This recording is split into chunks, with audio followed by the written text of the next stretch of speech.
Group 1 aspirants కోసం టీసాట్ నిర్వహిస్తున్నటువంటి కార్యక్రమానికి స్వాగతం. ఈ వీడియోలో మనం సైన్స్ అండ్ టెక్నాలజీ పాఠ్యాంశాలలో భాగంగా ఐసీటీ బేసిక్స్ ఇన్ కంప్యూటర్స్ అనే టాపిక్లో కంప్యూటర్ ఆర్కిటెక్చర్ అండ్ కంప్యూటర్స్ క్లాసిఫికేషన్కి సంబంధించి అంటే కంప్యూటర్ యొక్క ప్రాథమిక నిర్మాణము అదేవిధంగా వర్గీకరణకు సంబంధించిన అంశాలు తెలుసుకునే ప్రయత్నం చేద్దాం. దీంట్లో ముఖ్యంగా చూస్తే కొన్ని సందర్భాలలో చిత్రాల సహాయంతో కూడా మనం ఆన్సర్ని ప్రజెంట్ చేయాల్సి వస్తుంది. తద్వారా ఆ ఆన్సర్కి ఒక కంప్లీట్నెస్ అనేది రావడం జరుగుతుంది. అంటే ఇక్కడ కంప్యూటర్ యొక్క ఆర్కిటెక్చర్ని తీసుకునేటటువంటి క్రమంలో కంప్యూటర్ యొక్క విడి భాగాలను సందర్భానుసారంగా ఒక చిన్న బ్లాక్ డయాగ్రామ్ వేసేటటువంటి అవకాశం ఉంటుంది.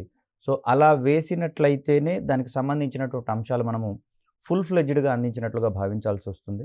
ఇక్కడ అవకాశం ఉంది కాబట్టి వేస్తే మంచిది. మరి సంక్లిష్టమైనటువంటి పిక్చర్స్ని వేయాల్సిన అవసరం లేదు. వితిన్ షార్ట్ స్పాన్ ఆఫ్ టైంలో వేయగలిగితే మనకు అది చాలా మంచి అసెట్గా మారుతుంది. ఎక్కువ మార్కులు స్కోర్ చేసేందుకు అవకాశం ఉంటుంది. మరి ఈ క్రమంలో కంప్యూటర్ యొక్క ఆర్కిటెక్చర్ ఏ విధంగా ఉంటుంది, ఈ ఆర్కిటెక్చర్ ఆధారంగానే దాని యొక్క ఫంక్షనల్ అనాలిసిస్ అనేది మనం చేయగలుగుతాము. దాని యొక్క విధులను సైతం మనం ఎక్స్పెక్ట్ చేసేటటువంటి వీలుంది. అదేవిధంగా కంప్యూటర్ల యొక్క వర్గీకరణకు సంబంధించి ఎన్ని రకాల వర్గీకరణలు ఉన్నాయి, వాటిని వర్గీకరించడంలో బేస్గా ఆధారంగా ఏ ఏ అంశాలు తీసుకోబడ్డాయి, కీలకమయ్యాయి అనే అంశాలు తెలుసుకునే ప్రయత్నం చేద్దాం. కంప్యూటర్ యొక్క నిర్మాణాన్ని దాని విధులను గురించి చర్చించండి అనే ఓరియంటేషన్లో క్వశ్చన్ తీసుకోవడం జరిగింది. మరి దీనికి సంబంధించినటువంటి ఆన్సర్స్ అందించేటటువంటి క్రమంలో దాని ఆర్కిటెక్చర్లో కీలకమైనటువంటి ప్రతి అంశాన్ని స్పృశించుకుంటూ వాటి యొక్క ఫంక్షన్స్ని సైతం అంటే ఆ విడిభాగాల యొక్క ఫంక్షన్స్ని సైతం మనం స్పెసిఫై చేయాల్సి వస్తుంది. వాటి ఆధారంగా ఓవరాల్గా కంప్యూటర్ యొక్క విధులను గురించి మనం చర్చించాల్సి వస్తుంది. ఇక్కడ మొదటి కంప్యూటర్ ఆర్కిటెక్చర్ 1970లో అందించడం జరిగింది. సో ఈ ఆర్కిటెక్చర్ ద్వారా కంప్యూటర్లోని ఎలక్ట్రానిక్ ఉపకరణాల ద్వారా దాని ఫంక్షనల్ బిహేవియర్ మరియు లాజికల్ స్ట్రక్చర్ అనేది మనకు అర్థం కావడం జరుగుతుంది. అంటే డేటా ఫ్లో ఎటు నుంచి ఎటు పోతుంది, అదేవిధంగా ఏ విభాగాన్ని మరొక విభాగం కంట్రోల్ చేసేటటువంటి క్రమంలో ఈ ఉప విభాగాలన్నీ కూడా దేని యొక్క కంట్రోల్లో పనిచేయబడతాయి అనేటటువంటి అంశాలన్నీ కూడా మనకు క్లియర్ కట్గా అర్థమయ్యేందుకు అవకాశం ఉంది. ఇక్కడ మనకు కనిపిస్తూ ఉంది కంప్యూటర్ యొక్క ఆర్కిటెక్చర్కి సంబంధించినటువంటి ఒక బ్లాక్ డయాగ్రామ్. ఇంత నీట్గా వేయాలా అంటే అవసరం లేదండి, కొంచెం స్పెసిఫిక్గా అర్థమయ్యేలా వేయగలిగితే మనకి ఇక్కడ సరిపోతుంది. మొట్టమొదటిగా కనిపిస్తుంది మనకి ఇక్కడ ఇన్పుట్ యూనిట్. మొట్టమొదటిగా ఇక్కడ మనకు కనిపించేది ఇన్పుట్ యూనిట్గా మనకి ఇక్కడ కనిపిస్తూ ఉంది. దీని ద్వారా మనము కంప్యూటర్కు అవసరమైనటువంటి డేటాను అదేవిధంగా ప్రోగ్రామ్ను అందించేటటువంటి ప్రయత్నం చేస్తాం.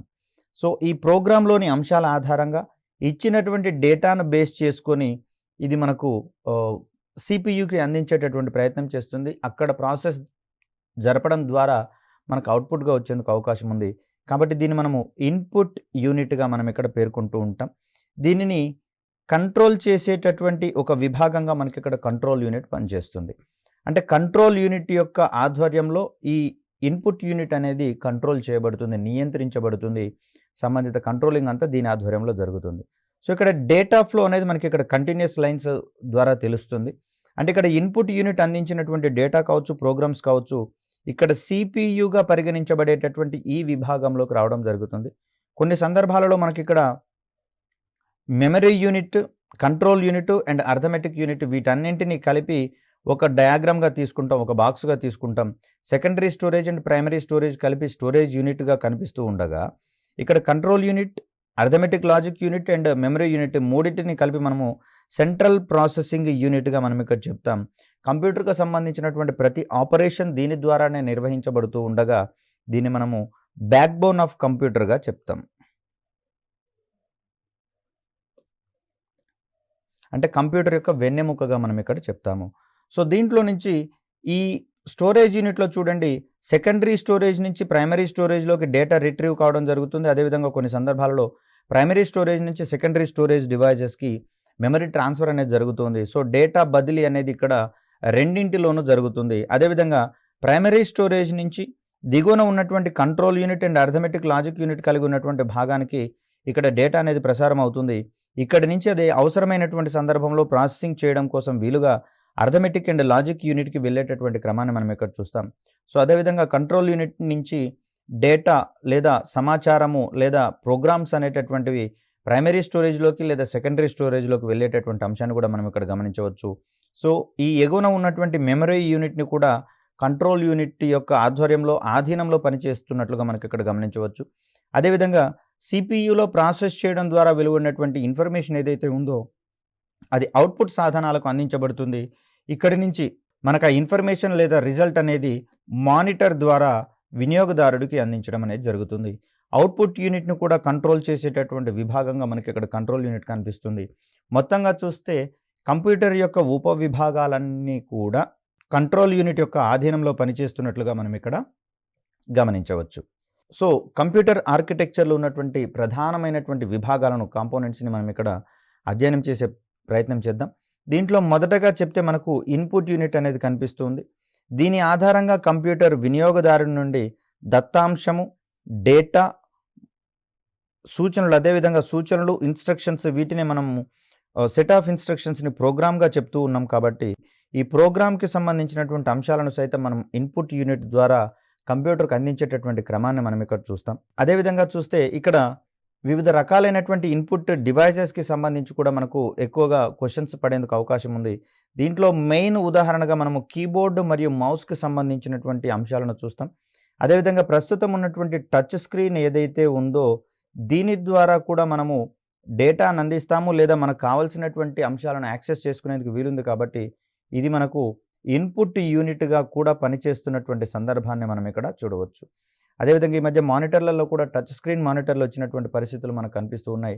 ట్యాబ్‌లలోను, స్మార్ట్ ఫోన్స్‌లలోనూ కూడా ఇవి కీలకమైనటువంటివే కాబట్టి వీటిలలో ఉన్నటువంటి ఈ టచ్ స్క్రీన్ అనేది మనకు ఇన్పుట్ యూనిట్‌గా కూడా పనిచేస్తుంది. అంటే డేటాను మరియు ప్రోగ్రామ్స్ అన్నింటినీ కూడా వాటి ద్వారా కూడా మనము కంప్యూటర్‌కి అందించేటటువంటి ప్రయత్నం చేయవచ్చు. సో, తదుపరి ఈ దత్తాంశము మరియు సూచనలు కంప్యూటర్‌కు అర్థమయ్యేటటువంటి యంత్ర భాషలోకి మార్చబడతాయి. దీన్నే మనం ఇక్కడ మెషిన్ లాంగ్వేజ్ అంటామండి. దీన్నే మనము మెషిన్ లాంగ్వేజ్ అంటాము. దీంట్లో కేవలము combination of zeros and once మాత్రమే ఉంటాయి. అంటే కంప్యూటర్‌కు అర్థమయ్యేటటువంటి మెషిన్ లాంగ్వేజ్‌లో ఉండే అక్షరాల యొక్క క్రమం ఏ విధంగా ఉంటుందంటే they are only the combinations of zeros and ones. ఏ అక్షరమైనా సరే వీటి యొక్క కాంబినేషన్లుగా కన్వర్ట్ చేయబడతాయి. దీన్నే మనము బైనరీ నెంబర్ సిస్టమ్ ఆధారంగా పనిచేసేటటువంటి ఒక వ్యవస్థగా మనం ఇక్కడ చూస్తాం కంప్యూటర్లకు సంబంధించి. సో, ఇక్కడ మనం అందించేటటువంటి ఏ డేటా అయినా సరే అది మనకు మాత్రమే అర్థమవుతుంది. అది కంప్యూటర్‌కి అర్థమయ్యే భాషలోకి మార్చాలి అంటే దాన్ని మనం మెషిన్ లాంగ్వేజ్‌లోకి కన్వర్ట్ చేయాల్సి వస్తది. సంబంధితమైనటువంటి వ్యవస్థలన్నీ కంప్యూటర్‌లో అంతర్భాగంగా ఉంటూ మనం అందించినటువంటి సమస్తాన్ని కూడా అది మెషిన్ లాంగ్వేజ్ నుంచి యంత్ర భాషలోకి తర్జుమా చేసి, ట్రాన్స్‌లేట్ చేసి కంప్యూటర్‌కి అర్థమయ్యేలా మార్చే పరిణామ క్రమాన్ని మనం ఇక్కడ గమనించవచ్చు.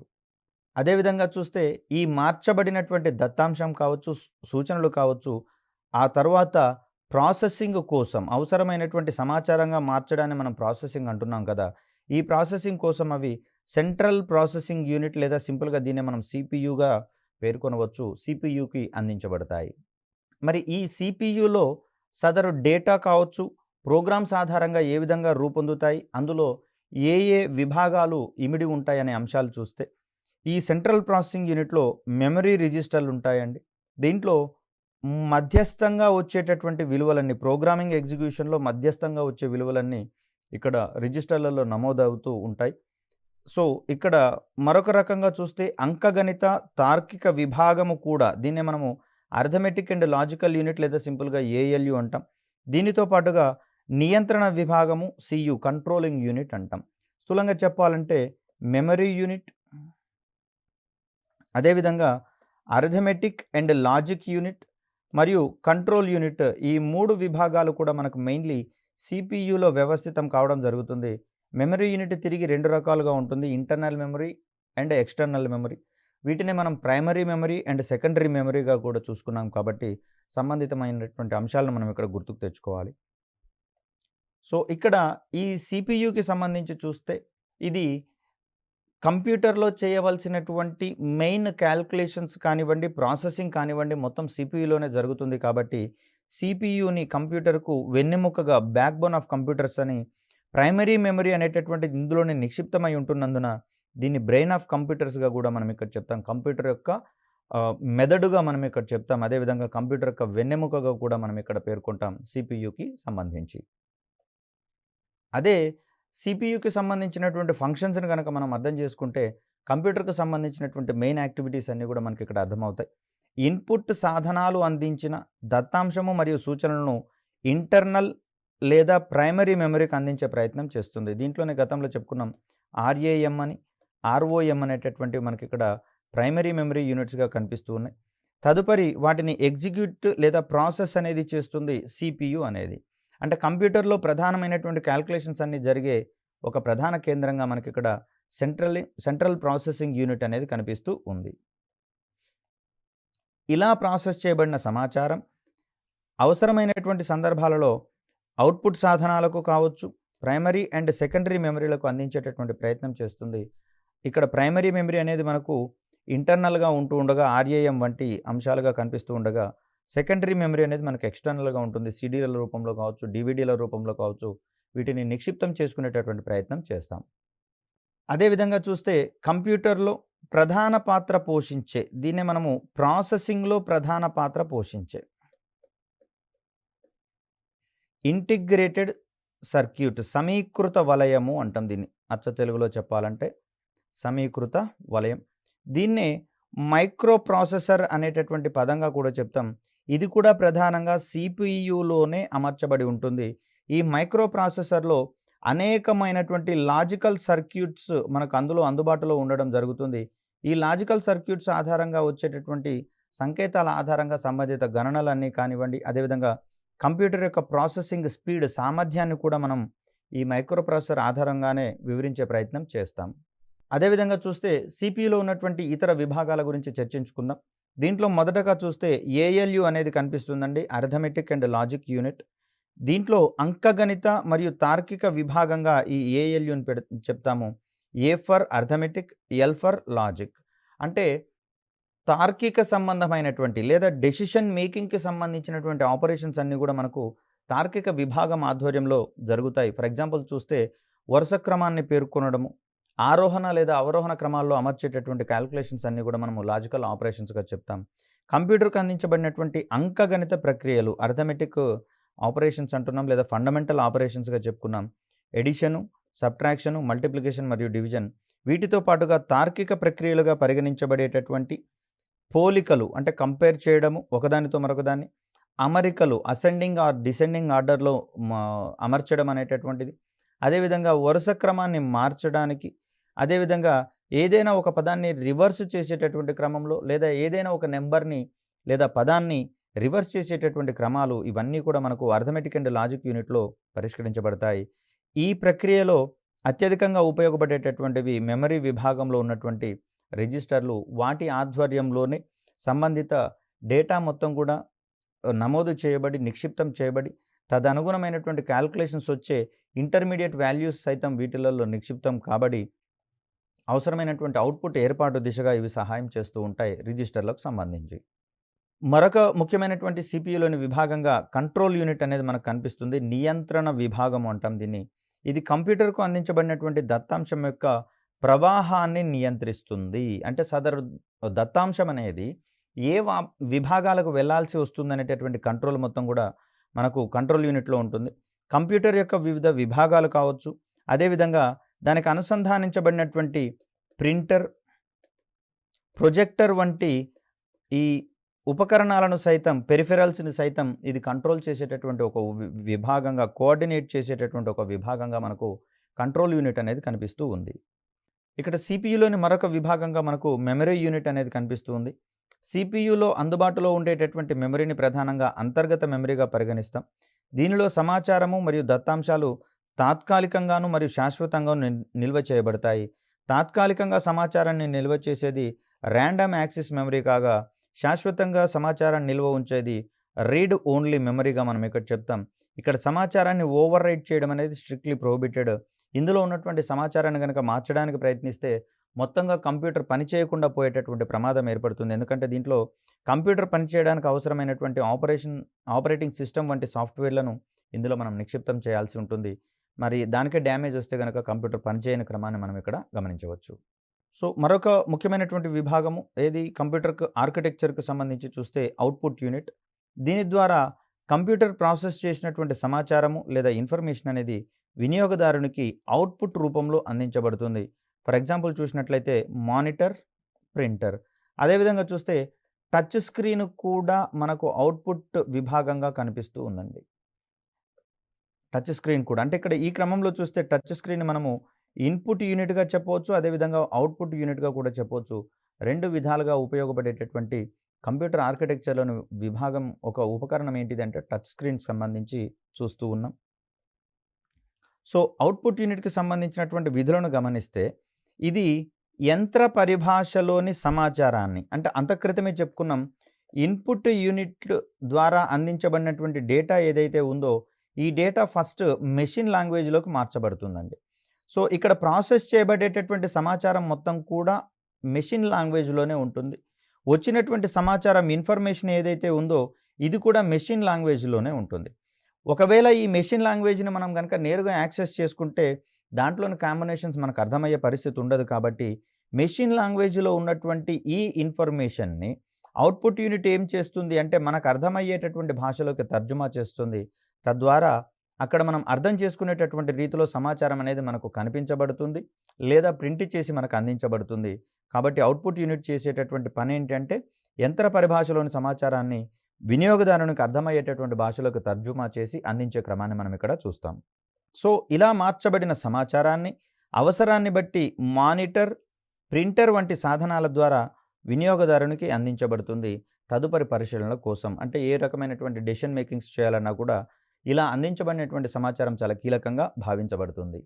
మరో రకంగా చూస్తే భవిష్యత్ అవసరాల కోసం ఇట్టి సమాచారం అనేది శాశ్వత బహిర్గత మెమరీ సాధనాలలో నిక్షిప్తం చేయబడి ఉంటుంది. సో వీటిని మనము ఎక్స్టర్నల్ మెమరీ డివైజెస్ లేదా సెకండరీ మెమరీ డివైజెస్గా మనం ఇక్కడ చెప్పుకోవచ్చు. వీటిలలో శాశ్వతంగా నిల్వ ఉంటుంది. అవసరమైనటువంటి సందర్భాలలో రిట్రీవ్ చేసుకోవడానికి అవకాశం కూడా ఇక్కడ మనకు కల్పించబడుతుంది. ఇది మనకు కంప్యూటర్ నిర్మాణము మరియు విధులకు సంబంధించినటువంటి ప్రాథమిక సమాచారం.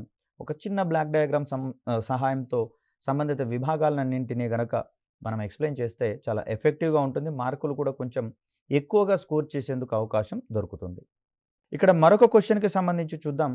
కంప్యూటర్ల యొక్క వర్గీకరణను వివరించండి. Classification of computers. మరి ఇలా క్లాసిఫికేషన్ చేయాల్సి వచ్చినప్పుడు మనకు కొన్ని రకాలైనటువంటి క్రైటీరియాలు లేదా బేస్లను తీసుకోవాల్సి వస్తుంది. దీంట్లో ఒక రకంగా చూస్తే పరిమాణం ఆధారంగా, మరొకటి పనితీరు ఆధారంగా, అదేవిధంగా స్వభావం ఆధారంగా కూడా పనిచేసేటటువంటి పరిస్థితులు, వర్గీకరించేటటువంటి పరిస్థితులు మనకి ఇక్కడ ఉన్నాయి. కాబట్టి అవసరాలను అనుగుణంగా తీసుకొని కూడా ఇక్కడ మనం వర్గీకరించేటటువంటి క్రమాన్ని మనం ఇక్కడ గమనించవచ్చు. సో ఒక్కొక్క దాని గురించి తెలుసుకునే ప్రయత్నం చేద్దాం. మొదటగా చూస్తే పరిమాణం ఆధారంగా, based on size of a computer. ఇక్కడ వర్గీకరణ ఏ విధంగా చేశాము అంటే ఈ పరిమాణం ఆధారంగా కంప్యూటర్లను తిరిగి 4 రకాలుగా వర్గీకరించుకోవడం జరిగింది. అవి ఏంటివి అంటే మనకు చూస్తే మైక్రో కంప్యూటర్లు, వీటిని మనం ఇక్కడ సూక్ష్మ కంప్యూటర్లుగా చెప్తూ ఉంటాం. ఇక్కడ మరో రకంగా వీటిని పోర్టబుల్ కంప్యూటర్లు అని కూడా అంటాం. పోర్టబుల్ ఇన్ ద సెన్స్ ఎక్కడికైనా మోసుకొని పోవడానికి సులభంగా తీసుకొని పోయేటటువంటి వీలుంటే దాన్ని పోర్టబుల్ కంప్యూటర్స్గా మనం పేర్కొంటూ ఉంటాం. ఇంకా మరికొన్ని అంశాలను గమనిస్తే ఇవి తక్కువ సామర్థ్యం కలిగినట్లుగా మనం ఇక్కడ చూస్తూ ఉంటాం. అంటే వీటి యొక్క పెర్ఫార్మెన్స్ కావచ్చు, ఇవి చాలా స్వల్ప స్థితిలో ఉన్నట్లుగా మనం ఇక్కడ గమనించాలి.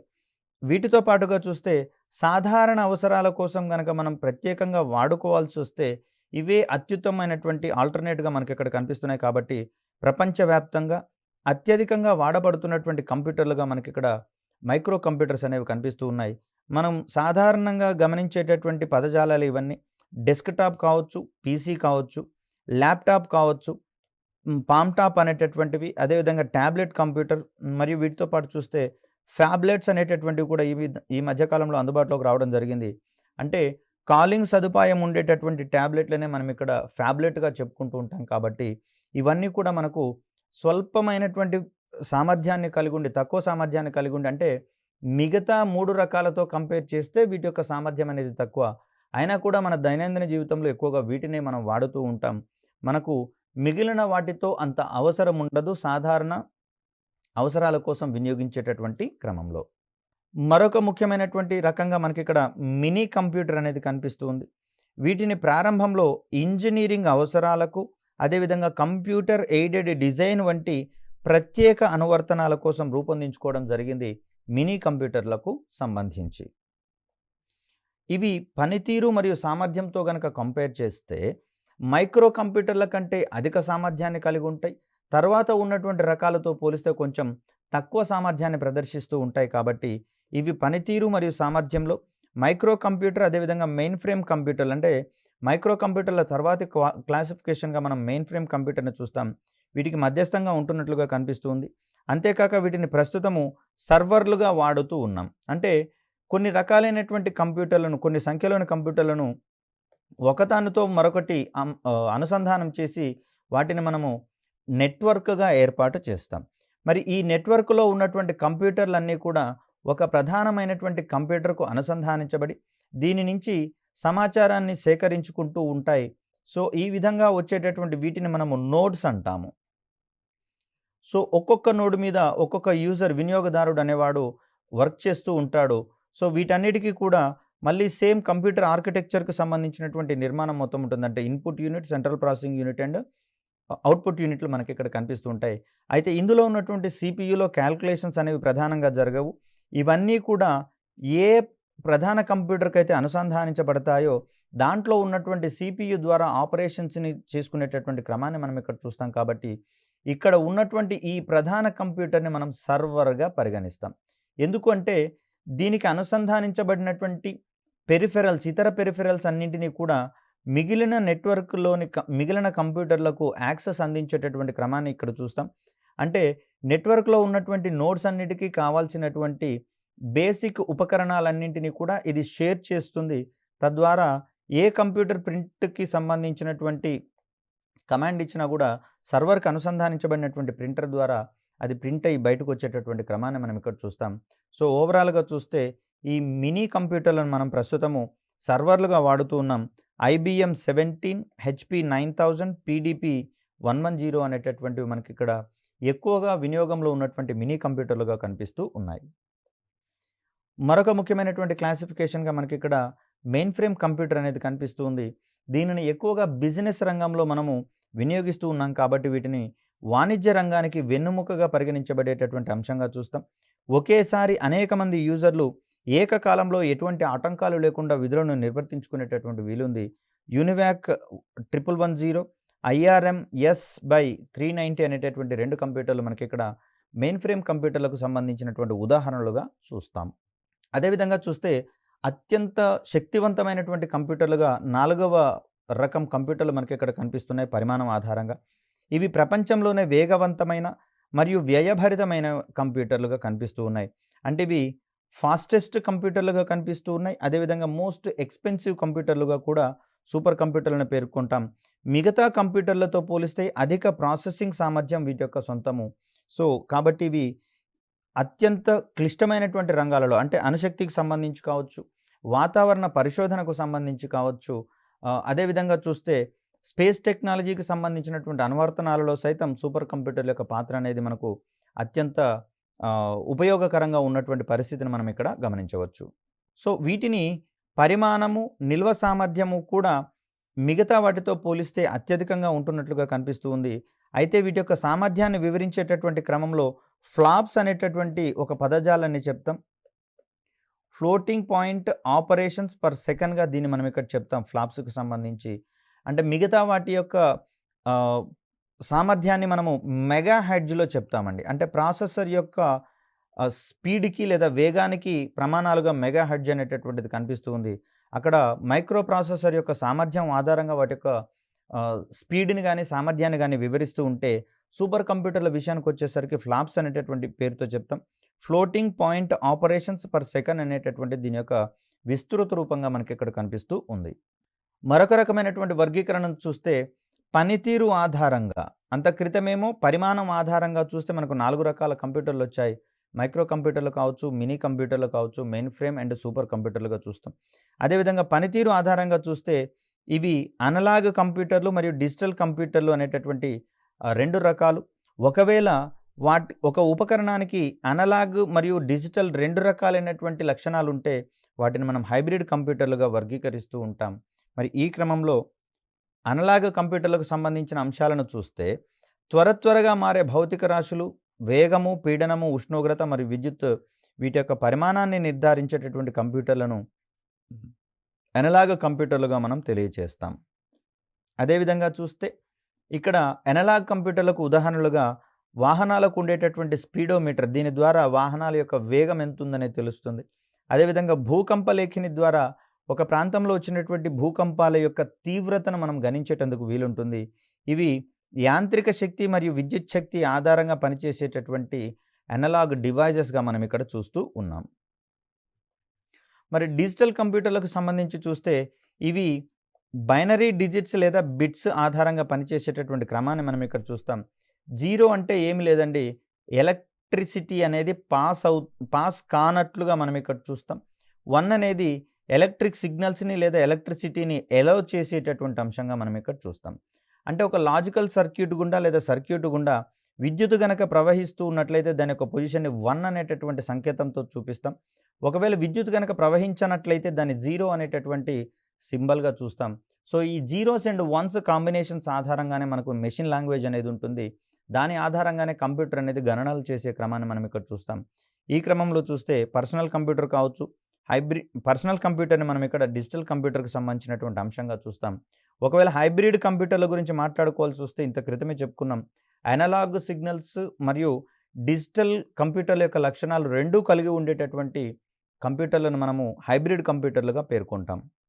సో ఇవి హైబ్రిడ్ కంప్యూటర్లు అనేవి అనలాగ్ మరియు డిజిటల్ కంప్యూటర్ల ధర్మాలను ప్రదర్శిస్తాయి.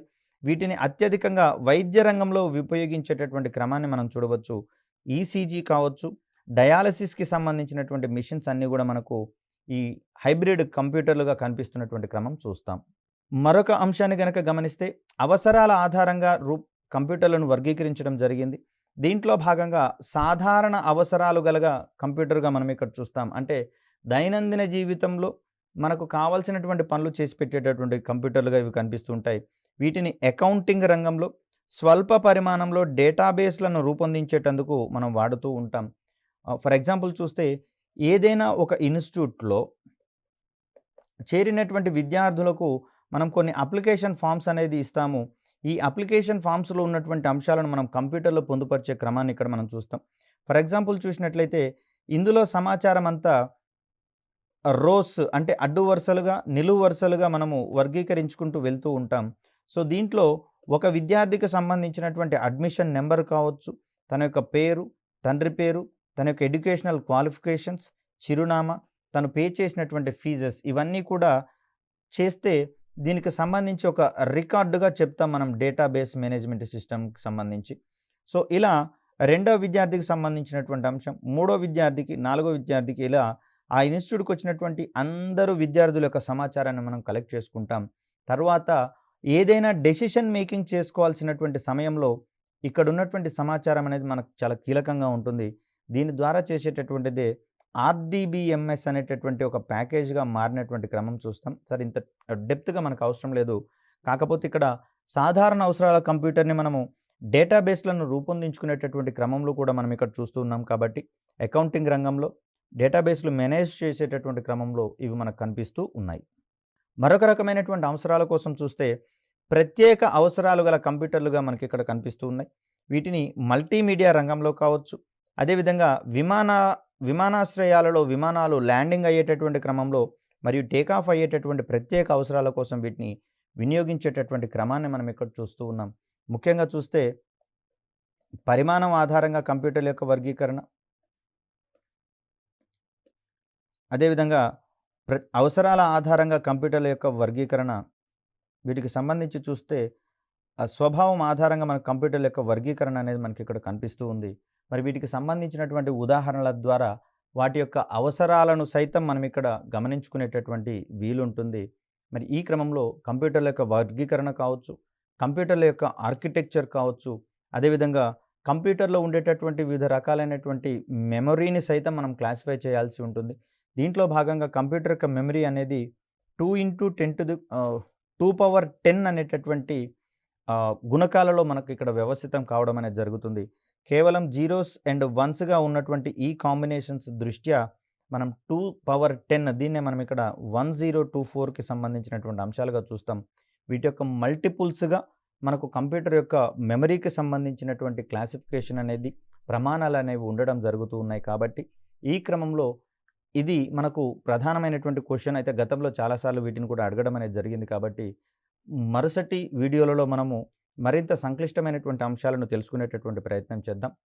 కంప్యూటర్లనేవి మనకు సాధారణ అవసరాలతో చూస్తే ప్రత్యేకమైనటువంటి అవసరాలతో కూడా ఇవి అందుబాటులో ఉన్నటువంటి పరిస్థితులలో దైనందిన జీవితంలో ప్రతి ఒక్క అవసరానికి కూడా మనం కంప్యూటర్ మీదనే ఆధారపడుతున్నటువంటి పరిస్థితులలో ఎంటర్టైన్మెంట్ రంగంలో కావచ్చు, బిజినెస్ రంగంలో కావచ్చు, బ్యాంకింగ్ రంగంలో కావచ్చు, అదేవిధంగా కొన్ని సందర్భాలలో సామాజిక సంస్థలకు సంబంధించి వాటి యొక్క రోజువారీ కార్యక్రమాలను నిర్వర్తించుకునేటటువంటి క్రమంలో కావచ్చు, అవి కీలకమైనటువంటి అంశాలుగా పరిగణిస్తున్నటువంటి దృష్ట్యా కంప్యూటర్ల యొక్క ప్రాధాన్యాన్ని రంగాల వారీగా సైతం మనం విశ్లేషించుకోవాల్సినటువంటి అవసరం ఉంది.